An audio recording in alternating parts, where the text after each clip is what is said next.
Thank you, Your Honor.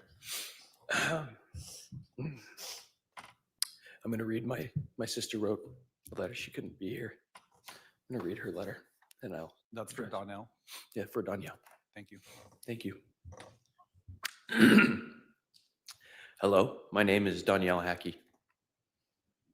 I'm the oldest sister to Brandon Boudreaux. 6 years ago, our world was rocked in ways none of us could have predicted. I'm not unfamiliar with the criminal justice system. I worked within it for over 10 years, but it had never touched my life personally until it did 6 years ago. I watched as my brother Brandon had his entire life ripped apart with absolutely no warning. I watched him try to pick up the pieces of a life and family he had built and to try to bandage the broken hearts of his children with oh so many questions, while also navigating his own personal sorrow and heartbreak. I held him and cried with him and offered what little advice I could with all the love my big sister heart could give him. Then just a few months later, while I was 7 months pregnant with my third child and returning home from a doctor visit, I had my husband sit me down on the couch and ever so gently let me know that my brother had just been shot at. You see, my dad hadn't called me. He called my husband to tell him so that he could carefully and gently tell me what had happened. My world, as I knew it, was shattered. All of a sudden, I was living in a paranoid, anxiety-filled, fear-driven nightmare. As details emerged and my brother gained more information and knowledge, he reached out to see if he could bring his children to hide at our home for a while. There was no hesitation. We took them all in, but those few weeks were filled with terror. We stayed indoors with the blinds shut and the door securely locked. We did our best to entertain 6 children, ours and his, and keep them happy and as unaware of the situation as possible, while also monitoring our streets for any signs of those responsible for this.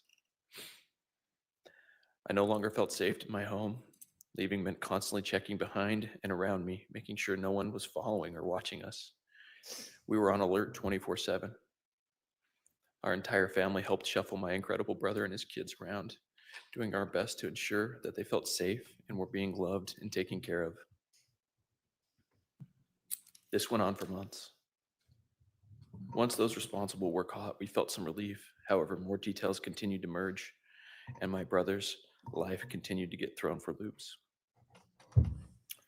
Our family has come out of this closer, stronger, and more unified. We have held our tongues, never having spoken our truths, so as to allow the judicial system to do what it is designed to do, bring some justice to all of the victims. The big sister and me wanted nothing more than to take care of my little brother and his sweet children. I wanted nothing more than to fix everything and make it right. I obviously couldn't do that. I watched as my brother experienced the most horrible things and do so with grace, love, and humbleness that I don't know I would have had. I am grateful for the example he has been to me. I pray that our family can continue to heal and move on and hold strong to each other as we try to close this chapter. So many lives were impacted by such selfish choices. I'm forever grateful that my brother was spared that day. And I know that for me, I will never be able to go back to being blissfully unaware of the horrific choices people can make for the most unimportant and selfish reasons. Thank you for your time, Danielle Hackey.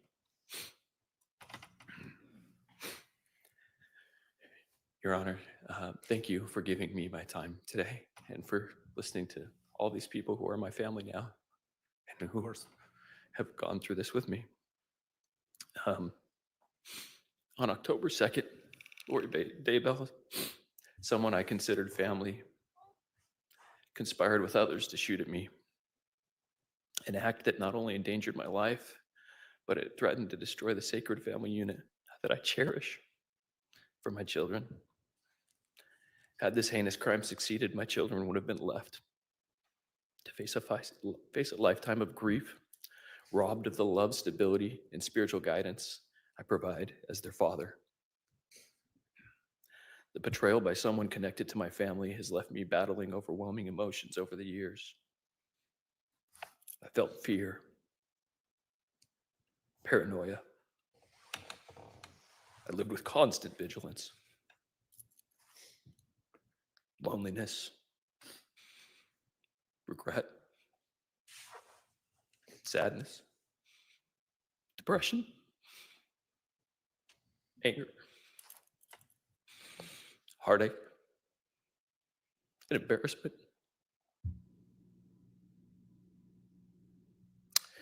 All whilst I striving to remain a beacon for my children. I didn't want them to see.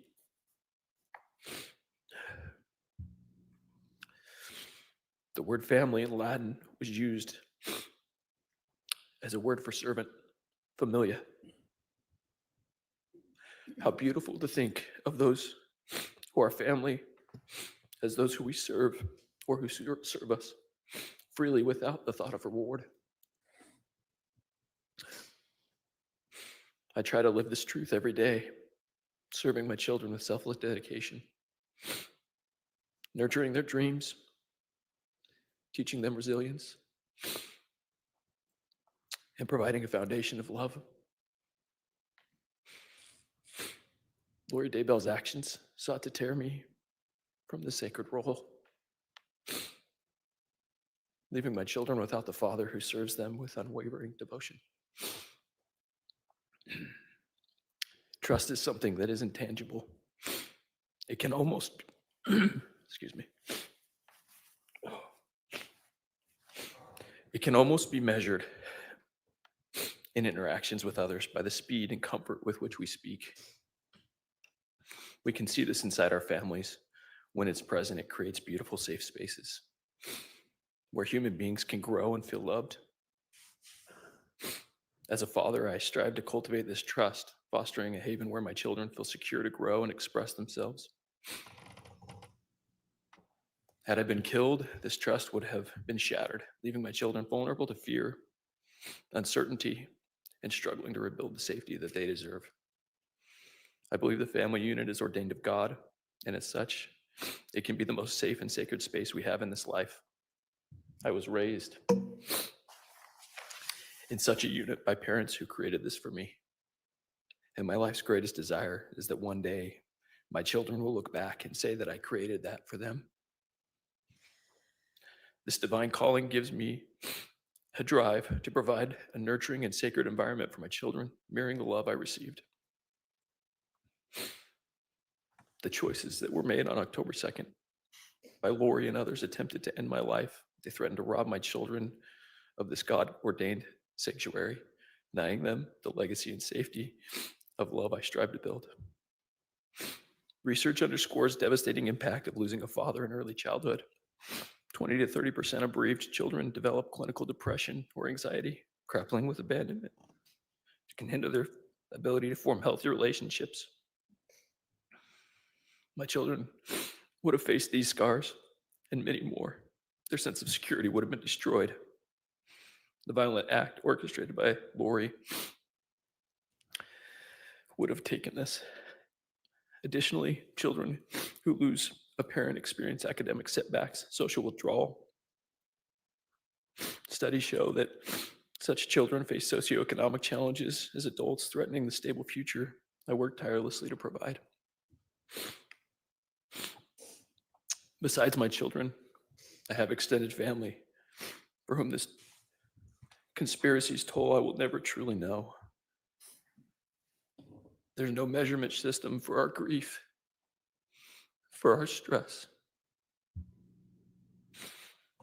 for their pain and their trauma. They carry a burden that was no responsibility of their own. They're good people, all of them. But they showed up. They understood what family meant. They postponed work. They postponed life. They postponed fun. They even put out their own children and their own spouses. I had to ask them and their families to keep me safe and put them in jeopardy. I was scared to stay with them for months after they shot at me and kept trying to find me. I was continually pursued when I asked my new wife to marry me.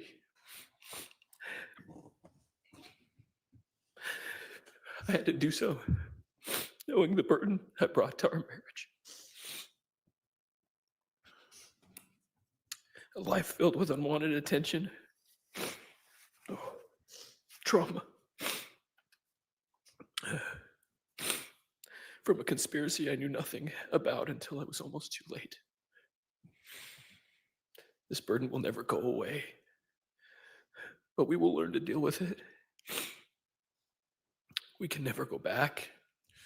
We can't fix these things. There's no way to make right all the injustice and suffering that we've endured. So my greatest hope is that we can protect others from facing it. I hope those who participated can be removed from a place where they can have a chance to hurt anyone ever again in the future. No one deserves to live a life of fear and trauma. I have friends who stood up and put their lives on hold to help me and my children. I don't know how to convey to you the fear they must have felt to just be involved with me or around me. As others conspired and continued to come looking for me, I can't imagine the impact it had on them after the fact or during, and some of them had to distance themselves to keep their family safe. Finally, this overwhelming toll and conspiracy has had so much effect on those who are called upon to uphold our laws, and to those that I employed to try to protect my family. I would include attorneys, law enforcement, juries, yourself, your staff, all the people who have to deal with this. We've spent countless hours and precious resources from our community's taxes, mine and my family's personal finances, striving to prove exactly what happened, and most importantly, to keep children safe.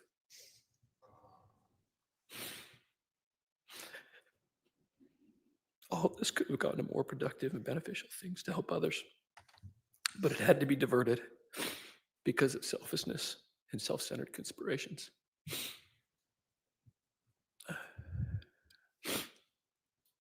Your Honor, I'm a believer in forgiveness, and I believe it can be relieving for people to let go of the feelings that I've been describing, to give them away to their Savior, so that there's more room for good feelings and things that can come in this life. I try to practice this. I'm not perfect at it, but I have found relief in it. But I do not believe that this means that we can trust those who commit crimes to continue to have freedom that they had before. I choose to forgive Lori for myself so that I can be able to be a better father to those children I described, be a better husband for my new wife, a better son and brother to these wonderful people who came,